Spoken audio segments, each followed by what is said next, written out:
Good afternoon. It's Wednesday, the 14th of December 2016, just after 1 o'clock. Welcome to UK Column News. I'm your host, Brian Gerrish. With me in the studio, Mike Robinson. We will be joined by live video Skype link by Alex Thompson with Eastern Approaches. And of course, Alex will be reporting on matters European, being based in Holland. And also we have David Scott, who's going to be reporting from north of the border with Northern Exposure. Weather, I think Holland gets the prize today because apparently there's some sunshine there. North of the border seems overcast, but generally not too bad. And then we've got mixed reports across UK, but I think most people saying grey and slightly chilly, which is probably the political climate at the moment. Alex, I thought we would start off with this one. Oliver Hart, the economist, the Nobel Prize-winning economist, talking about the euro, talking about the European Union in general, saying that Brussels has gone too far in centralising power. It's got to decentralise, give power back to the nations. He said if it abandons the trend of centralisation, the EU could survive and flourish, otherwise it could fail. He said that the 28 member states are not sufficiently homogenous and that to be considered one entity, and trying to tie them into one entity was an error. And he said that really the euro was a mistake. What did you make of these comments? I thought they were very perceptive and accurate. And it's interesting, Mike, that we have to look to a Spanish write-up to find it, a write-up apparently between EuroEFE and Euractiv, which is more read on the continent than it is in Britain. But the Spanish journalists who wrote it up didn't try to knock it. They didn't explicitly mention that Spain has a particular problem with centralization versus decentralization, but that's what's going on here, because Hart has highlighted something that threatens even some of the nation states like Spain, which is, if you've got prosperous regions putting into the budget like Catalonia with nationalist sentiment rising, and at the same time you've got these agrarian regions like Extremadura that are a drain on the budget with different cultures.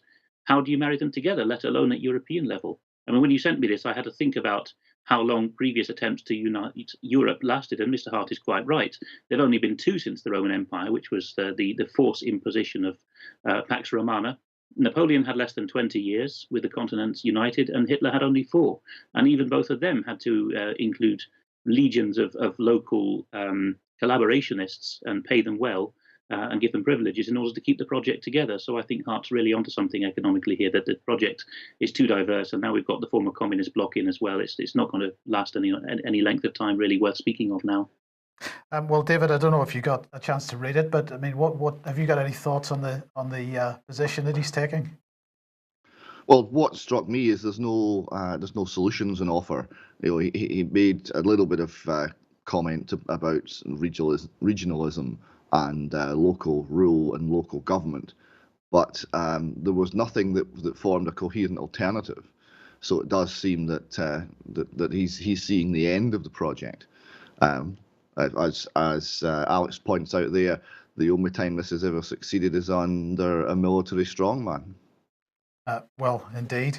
Well, look, last week we mentioned, or earlier in the week we mentioned the EU Foreign Affairs Council meeting, which was attended by Alan Duncan, and Federica Mogherini was giving the press conference afterwards, and she had this to say on screen. First of all, Africa, she said, we've decided, that is the EU Foreign Affairs Council, have decided to increase our engagement with all of Africa on many different strands of work, really investing in a partnership that is strategic for us Europeans. So it's only strategic for the Europeans, but there you go. Anyway, she went on to say, and next year it will be for the European Union an African year, with a summit coming up in November and the G20 German presidency and the G7 Italian presidency focusing on Africa. Well, yesterday there was a press conference held because, as she said, that Germany is holding the president of the G20, and at the press conference was Barbara Hendricks, who's the German Environment Minister, Johanna Wanka, who's Science and Technology Minister, and they have teamed up with the Pope's chief copperfowl, am I allowed to say that, Hans Joachim Schellenberger, and also with Dirk Messner of the WBGU, which is the sort of the scientific advisory council for global environmental change, and they gave a press conference, as I say, in Berlin yesterday. And they're saying that basically we've got to decarbonize the G20 economies by 2050. Actually, the document itself, here's the document that they released as a result of the press conference. They're calling it a great transformation. They're saying it's the four big I's, and the four big I's are innovations, infrastructure, investments, and inclusion. And they're basically telling us we've got to transform. I'm not quite sure what we've got to transform into, but it's got to be decarbonizing. And because the carbon dioxide budget of the Earth is going to be used up in less than 20 years. They say that people have lost their love for globalization, and therefore they have to make a new offer to the people to create a new, more modern narrative. And that could be advertised as a jobs engine. It could be advertised as a project for modernization. It could be advertised as stability, justice, and peace. And so again, they're echoing the rhetoric of Theresa May and Mark Carney in saying that people have lost their love for globalization, so we're going to do certain things to deal with it. But the message here, Alex, to me, and you can correct me if you think I'm wrong, the message to me is that decarbonization probably means depopulation. That is definitely what it means. And when you couple it with the focus on Africa, Mike, we know that it's eugenicists and Euro supremacy plans that go back a long way, 150 years in some cases. And the whole point of them is the fear that Africa, which is really coming true in this generation, is going to realize the population potential of its fertile and extensive land, which has never happened before because of the ravages of disease and war. And of course, the Africans, and for that matter, the Asians, the Indians and Southeast Asians, cannot be allowed to develop themselves because they will consume too much energy. And as we were saying in the chat room yesterday, gold, which they're not being allowed to buy anymore. So there's some real whip hands being held here over Africa. When you quoted Mogherini there saying that herself an Italian and former communist, saying that 2017 is Europe's year of focus on Africa, with German and Italian presidents is looking hard at Africa, I thought of 1936. Yes, well, but Alex, the irony here is it not, that when you allow countries to develop, actually population growth reduces, because instead of having 13 or 14 or 15 children in a family, you have 2. Well, absolutely. This is one of the big drivers. Nigel Farage was saying on Question Time, and not just him, but I pick him as an example, that nobody has worked out what to do about paying pensions in 50 years' time. And the answer is, to keep having children, but at a sensible rate, so that you've actually got people coming on stream to pay for the future. And we're not even bothering to replace ourselves as a population in Europe. And then we, of course, blame immigrants or competition from other parts of the world. But you have to balance that against the fact that, of course, medicine and technology really only being applied to the non-European and American world for the first time in this generation. They will, of course, ensure that lots of people don't have to be born, as it were, superfluously or unwanted, because they won't die in childbirth. So mechanisms exist in the population to stabilize without the horrendous ideas of Thomas Malthus, who, by the way, had Anglican forebears who actually planned population control before it even became a theme on the continent. David, any thoughts? Oh, too many for the time we've got. The nature of the global warming hypothesis just provides endless amusement for us all. I saw in the last week that Lord Christopher Monckton has claimed to have found a mathematical flaw in the very first underpinning analysis of all the global warming predictions. He's trying to publish this in a peer-reviewed journal at the moment, so we'll keep an eye on that one. I love the fact that they're now admitting it's a narrative. And I'm delighted that we now want a new narrative that is going to make it a jobs engine. Now, this reminds me of the famous virtual railroad. There was a case in America where there was 2 railroads and they met at opposite sides of the town, and they couldn't join them, and there was a whole flurry of lorries going back and forward, and huge numbers of people employed unloading one train, loading the lorries, shipping it across town, and reversing the process. And when someone wanted to join up the railway, people said, well, think of the jobs. And the answer was, well, what we should have is a virtual railroad, no tracks, no trains, just a stream of people unloading and loading lorries. Think of the jobs. what this is an argument is to try to persuade people, fool people, that inefficiency is the way to run an economy, because think of the jobs. It is just another folly. Well, indeed. Sorry, ask you about this as well, David, because what they're saying is that people are disenfranchised with globalism, so we've got to present a narrative, and it really pushes home the idea that these people are no longer representing the people; they're representing the policy to the people, and it's a reversal of their job spec, really. This is a very good point. We're seeing this. We're seeing it in the NHS as well. That the people have to modify their behaviour to suit the policy, because the policy is everything.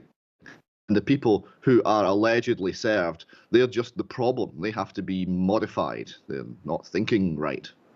Yes. Well, if I could just add with a smile on my face, if we're to be modified, of course, if we're to believe the rhetoric, the reindeers are being modified and are shrinking. And so I just wanted to say, are you having a problem in Scotland with shrinking reindeer? Not that I've noticed. We've got a lot of red deer, and there are some reindeer. I spotted some in a mountain and thought I would creep up and get a photograph, only to find they were completely tame and they would walk right up to you and get patted. But they were quite large. They were quite large. Okay, thank you for that. Well, let's get on to some more serious news, and that is that Exeter's very own Labour MP, Ben Bradshaw, has said that, in his opinion, it was those nasty Russians that were manipulating the British Brexit vote. So this is what he had to say. He said Russian hackers probably swayed the EU referendum vote in favour of Brexit.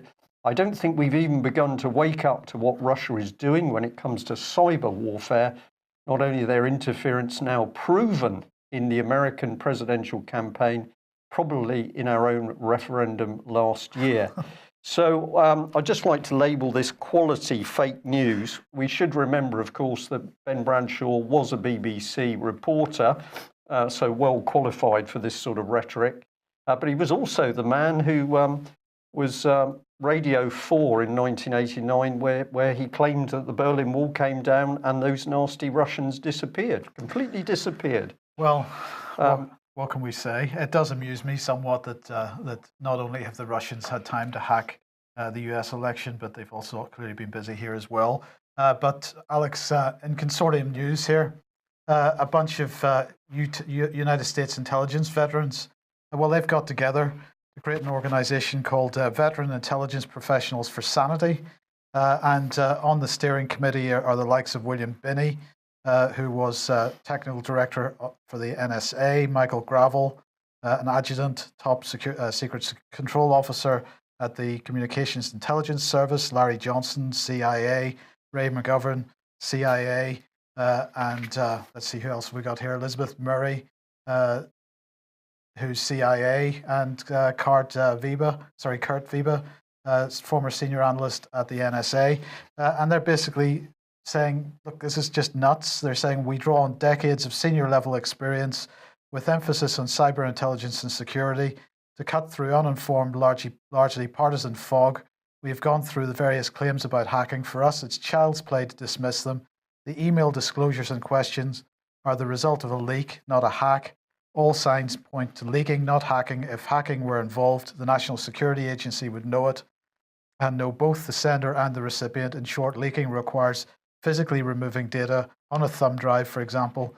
The only way such data can be copied and removed with no electronic trace of what is left the server via a physical storage device. And so they go on. It's an interesting development that security services people are making a public statement like this. It is, although they're mostly whistleblowers and or retired, but they know that even at the state of knowledge that they had, which is equivalent to mine from 10 years ago in the intelligence agencies, you would have known perfectly well if there was real hacking going on, and as they said, you would know who did it. And that's why even at declassified or unclassified level, governments can say when there really is a foreign state hacker, they will mask it a bit by saying high probability. But what they mean is we know the IP address for certain, the time, the date, etc. Besides, any company or political party or government entity has got decent firewalls these days and is forced sometimes by law and certainly by custom to have them. which means that even the agencies themselves will know and have an internal triggering when these things go on. You have to distinguish between real hacking, which is theft of data while being moved, which is called computer network operations in intelligence agencies, from computer network exploitation, which is just pulling things which are available. And then there's also a third category, which is taking data at rest on the server by physical access, which isn't hacking at all. It's what these professionals just mentioned. That is going in and doing an inside job, and that's what's happened here. Yeah. And this is going to cause a big disconnect in the minds of current intelligence agents and officers, because they're going to be asking their chums in the section of the agency that does this hacking monitoring, hey, what about this massive story of the Russians hacking them? And there's several at the moment, aren't there? US politics, Britain, continental elections. And these chums in those sections are going to have to say, no evidence, actually. And I think that will cause a lot of disconnect for all these guys. Fascinating to follow that one through. And it's also a fascinating time when the Russians have become the overall bogeymen for everything, that Prince Charles should choose it to have a visit into the Russian Orthodox Cathedral in London. This was over the last couple of days. It might have been yesterday or the day before. I found this whole thing really very, very spooky, that we had Prince Charles, a man who has done nothing to protect children from abuse, being presented with little girls dressed in white, almost like little brides. Encourage people to go and have a look at this Daily Mail article, because there's many other photographs there. But what sort of man is he? Well, let's remind ourselves that he was very keen to get as close as he could to Lady Gaga here. So he was meeting her at the Royal Variety Performance. And what sort of woman is Lady Gaga? Well, here she is in her raw meat dress. Remember that this is Charles, who's representing the nation. And we'll just follow it through because, of course, a big friend and protege for Lady Gaga is Marina Abramovich. And if you're not familiar with this lady, go online, Google her, and have a look at some of her artwork. This particular picture of her sitting on a pile of bloody bones is one of the less offensive images that I could find. But we've got some pretty unpleasant people now linked through to our royal family. This is a quote from her. I go to Brazil to look for places of power for the people who have certain energy, the ones who really learn how to take energy from outside and through inside of themselves, transform it and give it back to the ones who don't know how to do that. I'm learning how to move the wind.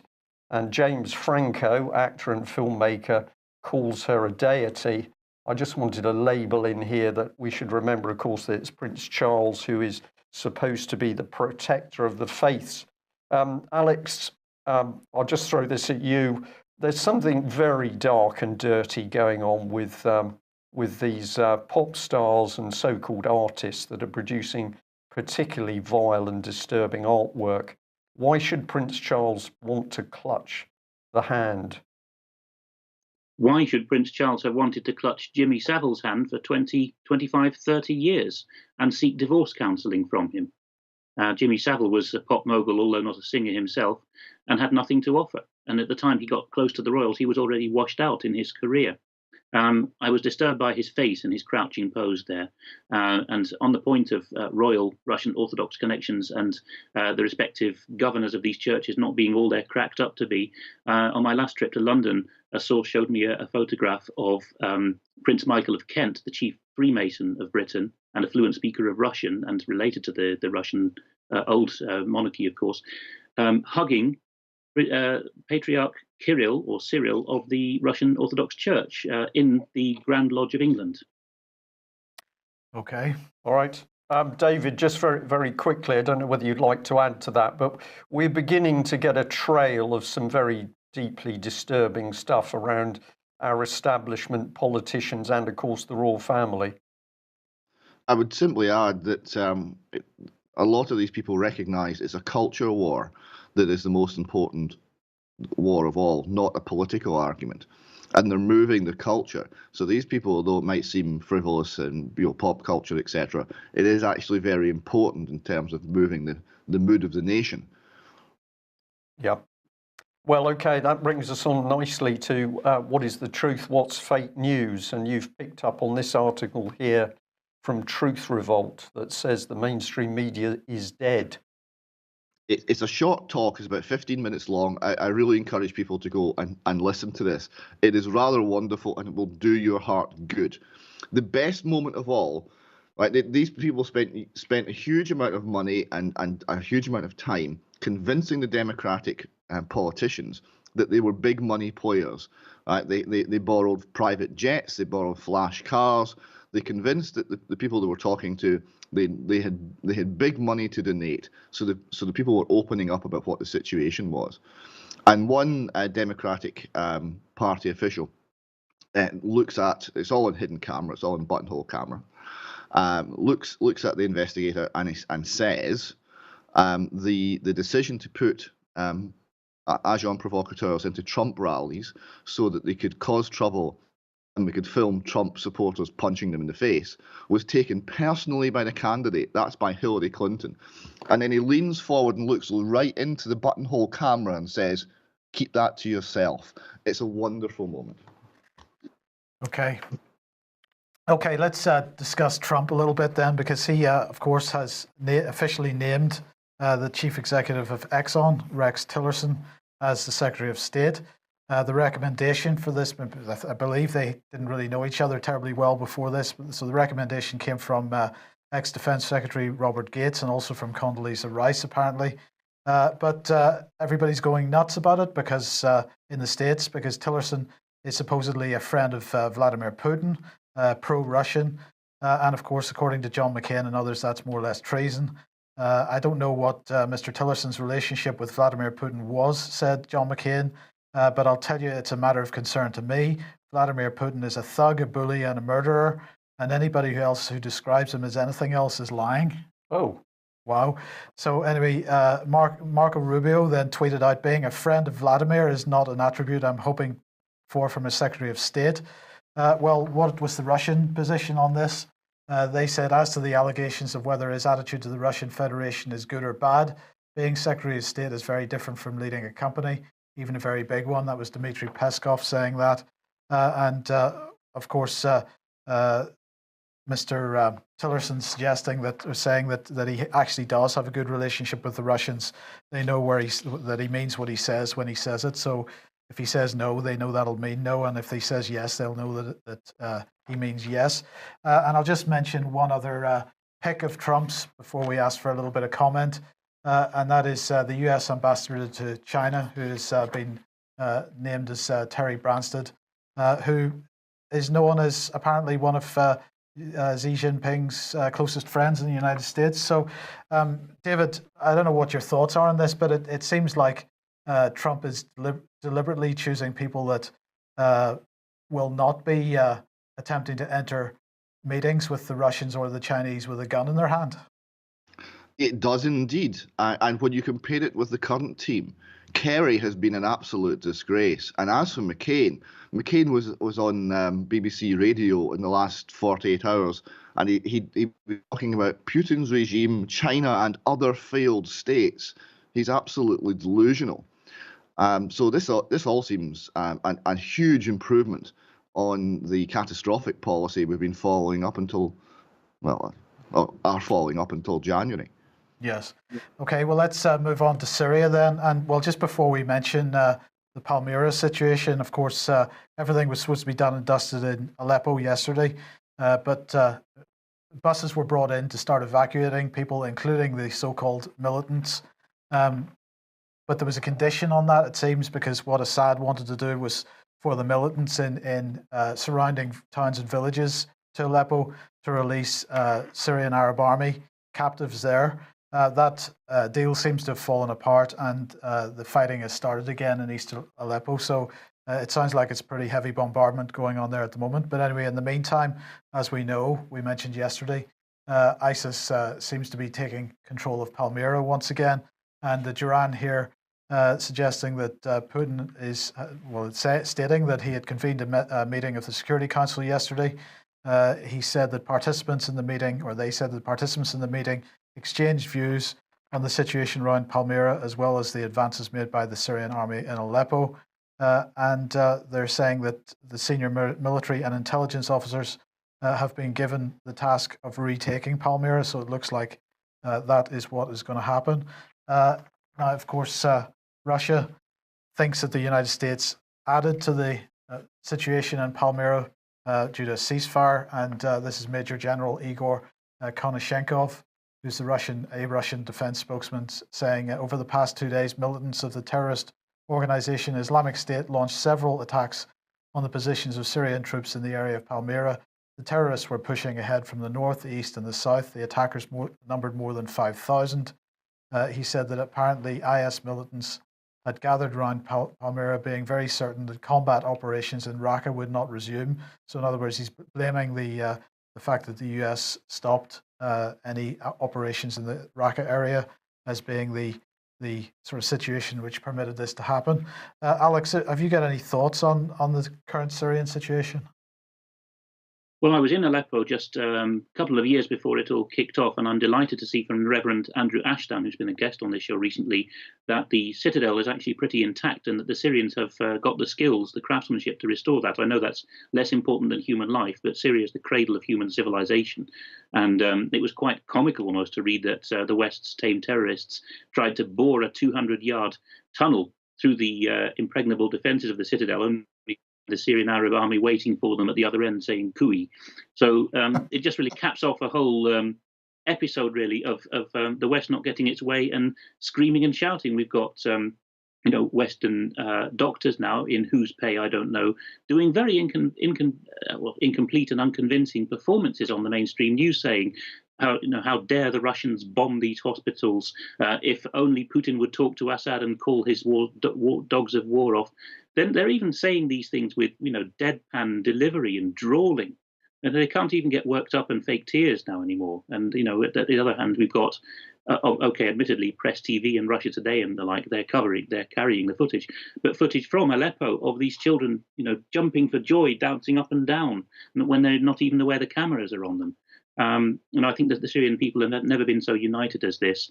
And what happens really to Syria now, and to restore the cultural heritage of Syria, some of it's irreplaceable, like the tombs at Palmyra, but the Syrian people have got stronger, as we've heard from Vanessa Beeley. And I think they're actually years ahead of us now in their determination to resist external and internal manipulation. I think they've woken up and leapfrogged us by a generation or two. If only we could learn from their experience.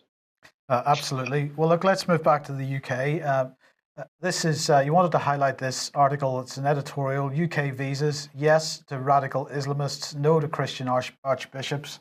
And related to that is this tweet from saying, on the left is the Archbishop of Homs, who's not allowed into the UK. On the right is Raed Saleh of Al-Qaeda's White Helmets, who just visited the UK. Give us a story here. Well, this was covered by the Christian press and by Christian organisations first, the Barnabas Funds, and then later by a great blog called Archbishop Cranmer, who's we could call him an angry grassroots Anglican and a very erudite one.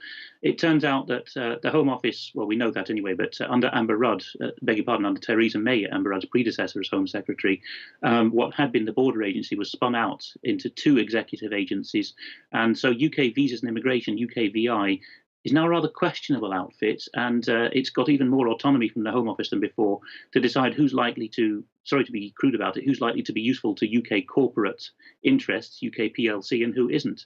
And if you're a big beardy bishop from the Middle East, some ignoramus, well, let's give it the most charitable explanation possible, some ignoramus says, no, sorry, you're going to stay in the country, you're going to overstay your visa. And these are, bishops of Christian congregations that have been in the situation for 2,000 years. And are coming, as the Barnabas Fund has pointed out, they have multiple entry visas for Australia and the United States. And yet the Bishop of Mosul in Iraq, which has been flattened as much as Aleppo has by these Western-backed terrorists, is not being allowed into Britain. Sorry, Alex, this is the Bishop of Mosul. And you just wanted me to show a little bit of video here, because what he's saying is that although a lot of wars have happened in the land of Iraq, we didn't stop praying in our churches, and what you wanted us to, really point out here is that during this interview he just broke down. Yes, absolutely. You can see what it is that he's saying. This is the first time in 1,500 years that they've stopped, commemorating the Christian calendar because it's too dangerous. This is something that the Turkish or the Ottoman invasions never managed. The Mongol invasions, incredibly brutal though they were, and all the internecine wars among the Muslims, this Christian community stood its ground. And now, as a result of large amounts of money and weaponry coming in from UK, US, France, Israel, and the Gulf states, to be specific, they're being pushed out. So we have to ask ourselves, who is the worst enemy that Christianity has ever had in its own birth region of the Middle East? Could it be Christendom? Okay, and so let's look at who's behind this. This is the man, Mark Thompson. Yes, here he is, and look at his career, even on his Home Office page. He's got UK visa and international and immigration page. His background is commercial with Royal Mail, and he was in charge of the splitting off of Royal Mail from Post Office. And that went well, didn't it? Oh, absolutely, it did, and no advance tip-offs there. And I believe we have his email address, don't we? Have you got that up? I don't have that there. Sorry, Alex. I will tweet that out then. I'll tweet out his direct email address. If you look at my lower third, next time it comes up on the screen, that's my Twitter handle, and you can find me there. Because this man, who I'm rather ashamed to share a surname with, needs to be told what his staff are doing, as if he didn't already know. Well, I suspect he does, because actually, if you look at his LinkedIn page, he says that some of his key skills include leadership and change management and coaching. And so I looked at where he did his coaching qualifications. That was the University of Greenwich, absolutely steeped in common purpose. A number of University of Greenwich staff on the cpaexposed.com list of common purpose graduates. And if you actually read through some of their web pages, it's common purpose this, common purpose that. We've all got to work to a common purpose. So this is clearly where he's coming from.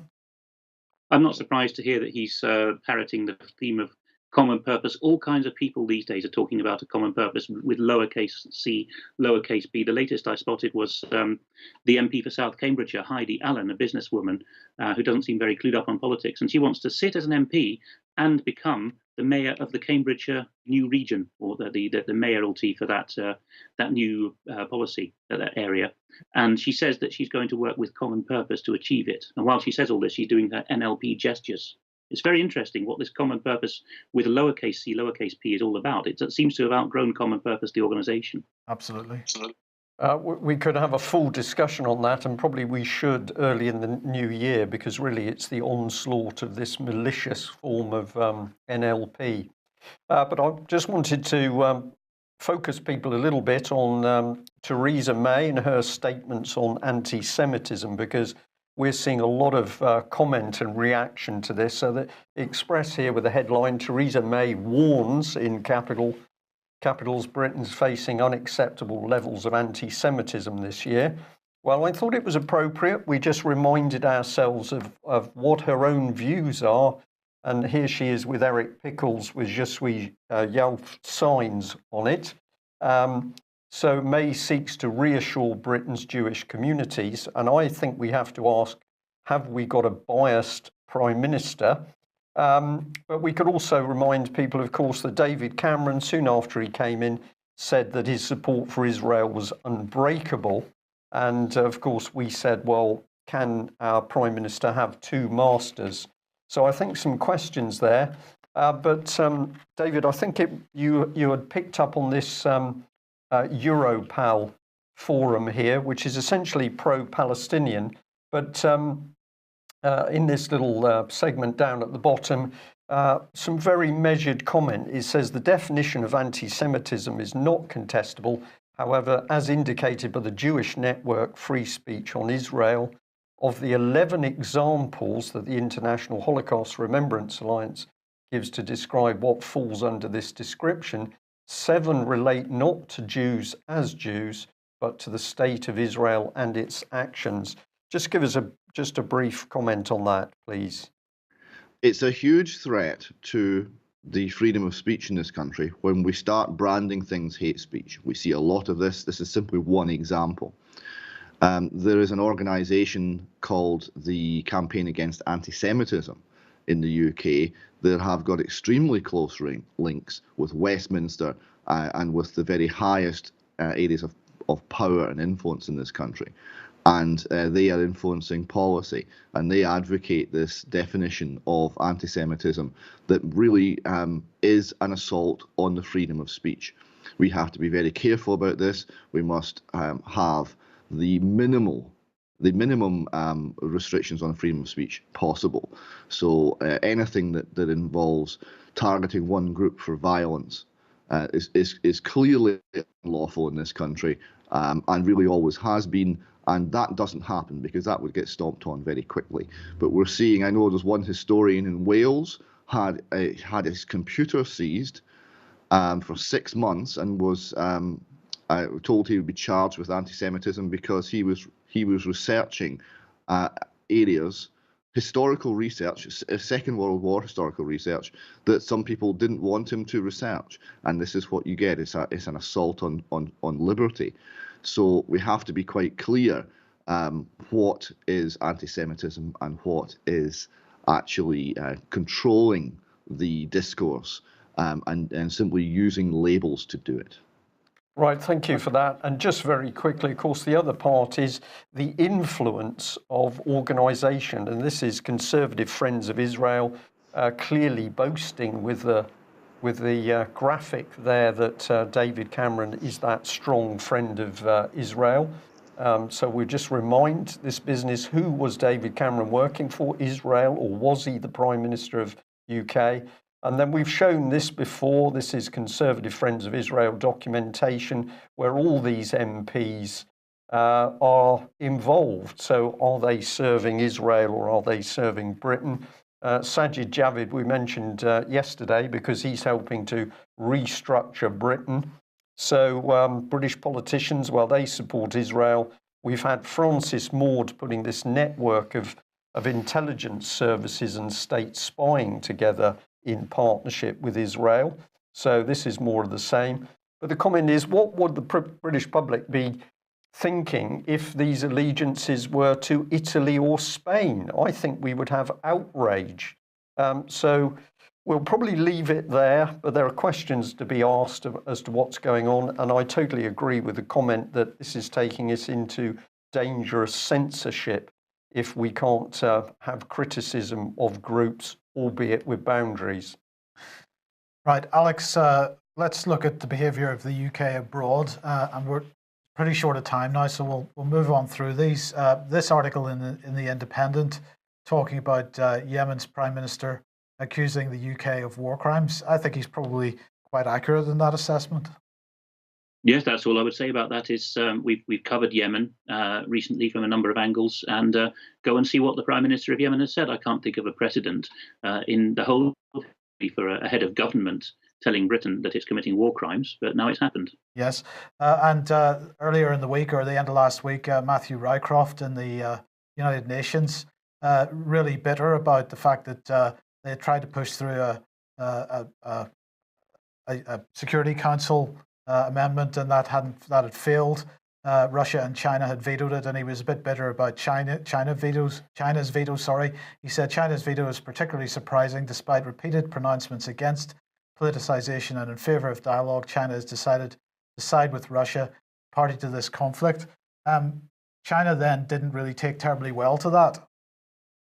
It didn't, and you can see from the body language here that, I mean, the very normally very restrained Chinese diplomats or any Chinese bureaucrats, he is really, really ticked off. And the interpretation, if you go and look at it on YouTube, is saying, "What right do you have to dictate terms to us?" And Britain is poised. It's the scale for P5 negotiations. They often get tense, but this is really off the scale language from the Chinese. And the Chinese did say that Britain was poisoning the atmosphere of the Security Council. That's pretty strong language.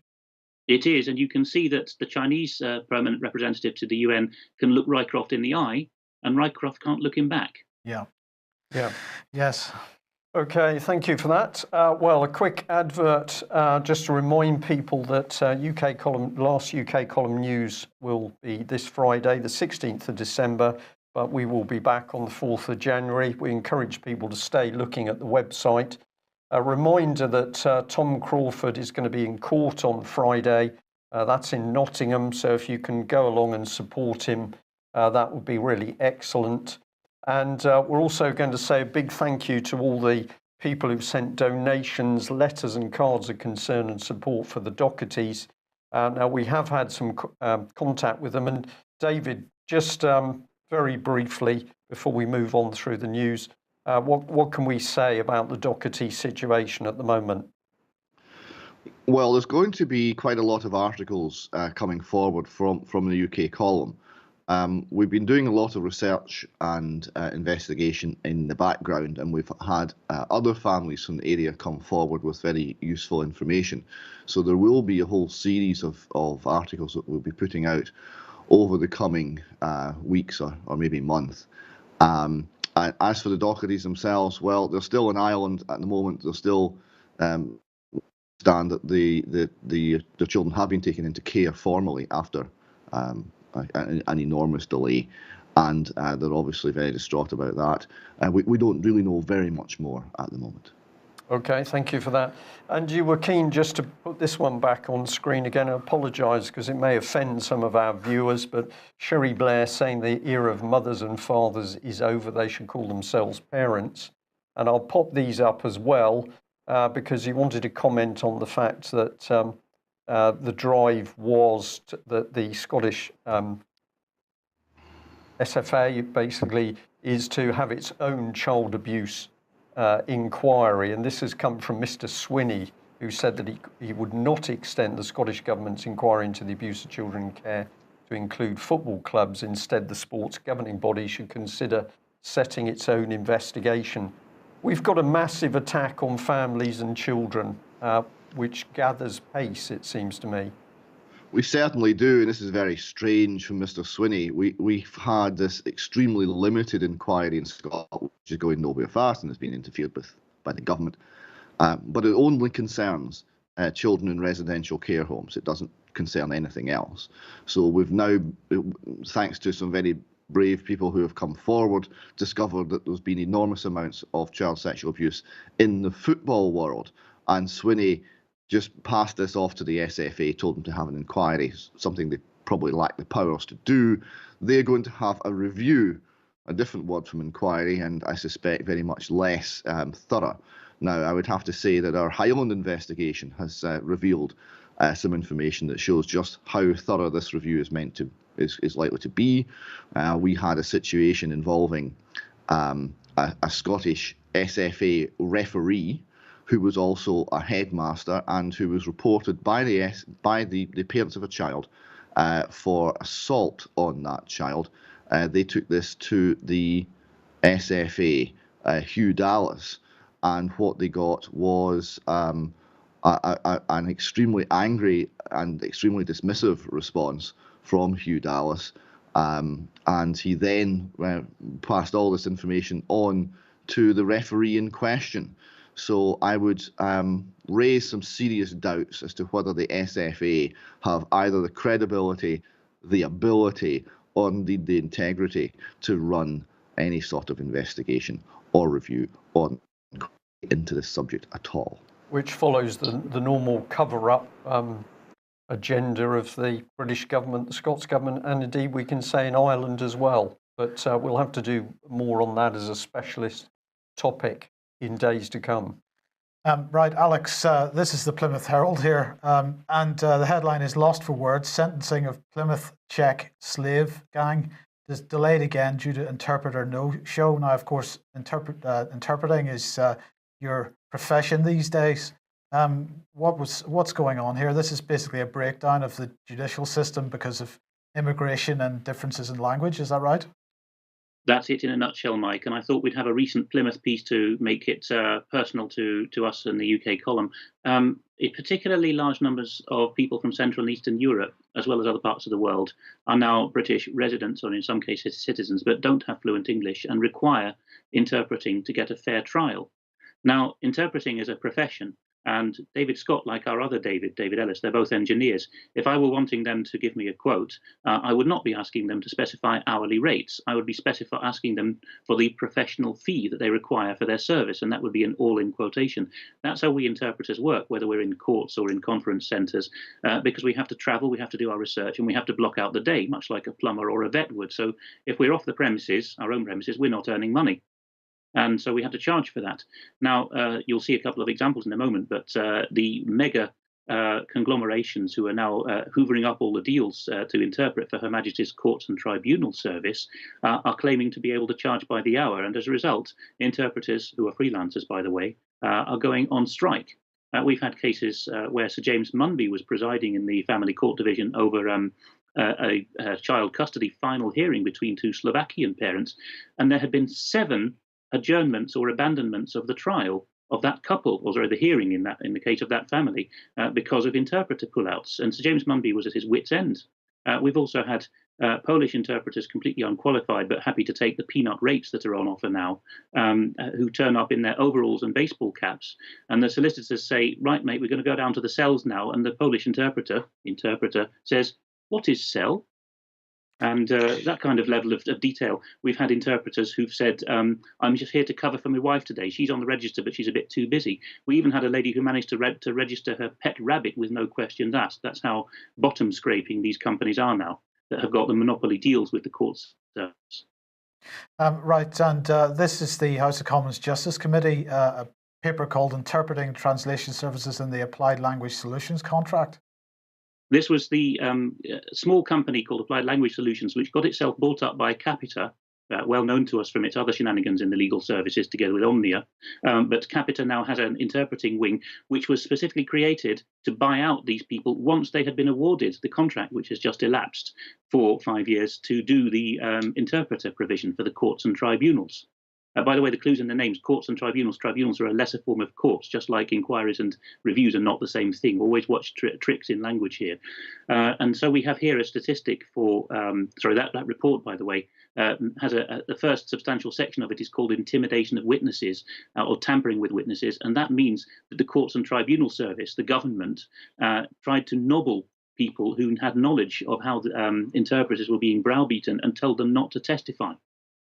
And here we have in the next slide a written question from the Lords, I believe, on how many trials had to be abandoned. Those statistics provided by Her Majesty's government are shocking enough that, something like over 1% of trials had to be abandoned, which, 1 is too many, simply because you turn up on the day expecting to defend yourself and there's no interpreter provided. And some people are claiming that it's up to 4% of trials at the height of this shenanigans with Capita Applied Language Services. They've now lost the contract. And what you put on screen there briefly, by the way, was just to tell people that there is such a thing as criminal court statistics. Always worth going and checking out that body of information. Not many people know about it. And finally, on this section, we have these, which were provided to me this morning. The source is too afraid to have their own phone numbers and name visible. But this is the kind of peanut jobs that are now being offered. This interpreter in question would have to travel 3 hours each way by train, paying £17.60 for the fare in order to go and do these jobs. And look at what they're being offered. Sorry, you said the train fare would be £17.60. So yes. So when they're getting offered £16.10 for the job, I mean, that's clearly not going to work. No, but they're quite happy to put people in the database with no quality checks, although this source is a proper interpreter, but there are others who just do it on the side or may not even be legal in the country themselves. And they get offered this kind of peanut rate, as if you could just turn up, start blabbing and then stop again. And the last 2 providers, Capita, ALS, and now the big word, or as we interpreters have come to know them, the pig turd, these 2 companies have got a practice of categorizing the difficulty of hearings as if they were legal or linguistic experts and saying this is only a category C difficulty hearing. We'll send the bottom of the barrel to that one and pay bottom dollar for it. And when you turn up, of course, it might be a very intricate point of English law that's this, someone whose day job is a plumber is being asked to interpret for. Why should this concern us? When we interpreters were talking about this on internet forums recently, I said I would cover this on UK Column News. And the reason is that my fellow interpreters in Britain particularly were saying no one in the media has the slightest bit of interest for people getting a fair trial. Yeah, because that's what it boils down to. These people are not getting a fair trial. Absolutely, they're not. And I see David wants to come in there. Yeah, David. Well, I'll just share with you. I think we have the solution. We have the solution in Glasgow. There was a situation there where a German was up on a road traffic offence, and the interpreter didn't show up, and the court was about to abandon the trial, and the judge said, unless there's anyone in the court who's a German speaker, is there anyone who can assist? And a little Glasgow guy in the balcony put up his hand and said, yeah, I can do that. So he was brought down. He went through the whole rigmarole, being sworn in as an officer of the court. The barrister said to the German, "What is your name?" And the little Glaswegian said, "What is your name?"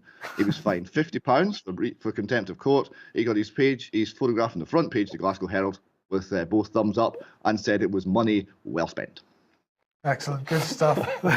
Well, we're smiling, but of course it's a very serious subject, isn't it? Justice really has broken down. Well, it's been deliberately broken down in UK, and hence the need for the Winchester British Constitution Group conference.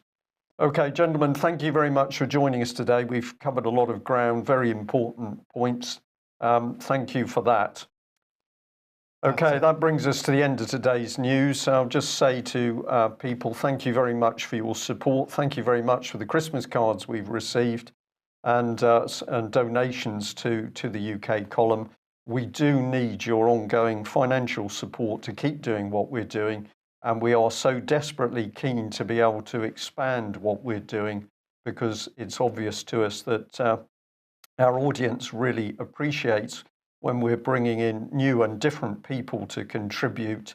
All of that involves cost in some way or another. So if you're not a subscriber, please consider subscribing and/or making a donation to the UK column. Thanks very much. Bye-bye.